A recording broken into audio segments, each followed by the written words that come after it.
This is where AMM pools and hubs come into play. A pool is very simple. So you have two different assets and you have sufficient amounts of those two assets to facilitate any trades that happen on the market. A hub is something else. It's not a pool. It's more of like a routing. And a hub exists where many of the different pools share a common denominator asset. So let's say this, for example, you have Bitcoin and XRP, and then you have Ethereum and XRP, and then you have Binance Coin and XRP, then you have the dollar XRP. All of these different trading pairs have their own pools for them, but the common denominator among all of them is XRP. XRP in that situation, in that example, is more of a routing hub where most transactions end up going through XRP rather than a pool itself. And the thing is that hubs don't get announced. They are just a natural progression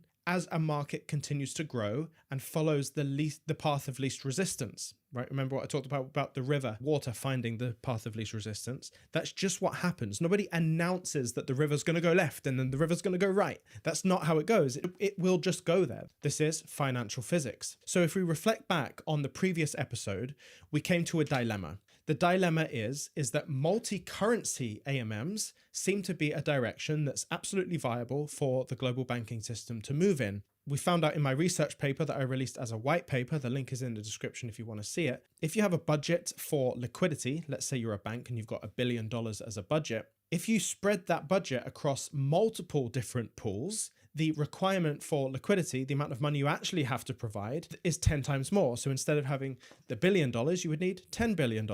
Banks simply are not going to do that. They're not going to do something that costs them 10 times more. And it would be more than that because they wouldn't just do 10 pools, right? They would do loads more because there's loads. Every liquidity pool is like every cross-border payment that you would do to every bank. And it's just monumental, the amount of combinations. They're not going to do that. So they have to consolidate.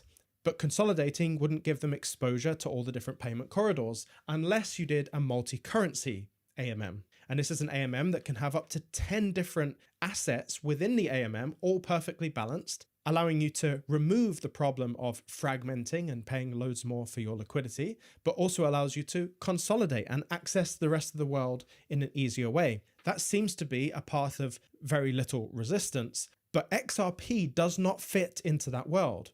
You don't have CBDCs and then XRP in there, and you can't have just XRP operate as the conversion layer in there. That's not how they work. Every asset in a multi-currency pool has to be a currency, and these currencies have to talk to each other, and that's why they have a pool with all of them in. The other option, though, is, as we've been suggesting here, if XRP just simply becomes the common denominator, the path of least resistance in the financial world. We know that the XRPL doesn't facilitate multi-currency AMMs on the ledger. That means every AMM on the XRP ledger has to be bilateral, which means only two assets. Okay, so that means you have to have XRP USD, XRP GBP, XRP Bitcoin, XRP Ethereum. There would only ever be two. And so what we have is a system where you have multi-currency AMMs, where there are up to 10 currencies in one AMM, nullifying basically XRP for a lot of those transactions? Or does XRP become a routing hub? And this is how it plays out. So I want to show you how this actually looks, because this will show us if these things take place, then this is how XRP gets chosen. Let's take the NASDAQ, for example. You've got about 3,000 different stocks that you can buy on NASDAQ. Now, I want you to imagine a scenario where you have to have a trading pair for every combination of assets that on NASDAQ. Let's say you've got Apple, you've got Google, you've got Amazon. Well, you would need Google Amazon as that trading pair. You'd need Amazon Google. You'd need Amazon Tesla, Tesla Google, all the combinations you would need. And so if you actually run the numbers on how many combinations that creates from 3,000 assets that you're working with, in order to combine all of them, you end up with about 4.5 million unique combinations. This is absolutely unsustainable, unfathomable amount of liquidity required in order to do that, right? We talked about how you need to pre-fund each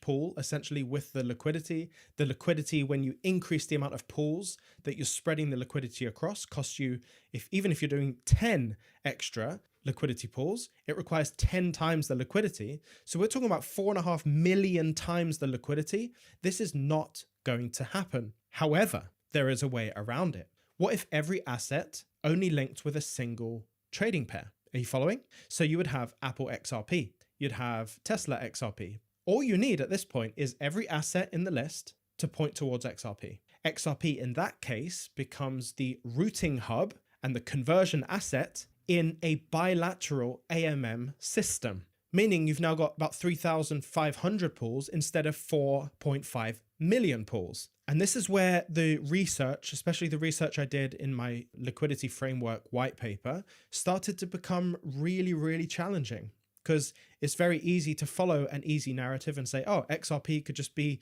the bridge asset between all of them. You can just do it in these bilateral pools. And there's issue with that. I have an issue with that, because we're not talking about 4.5 million liquidity pools here, which is unfeasible, it's unrealistic, absolutely impossible.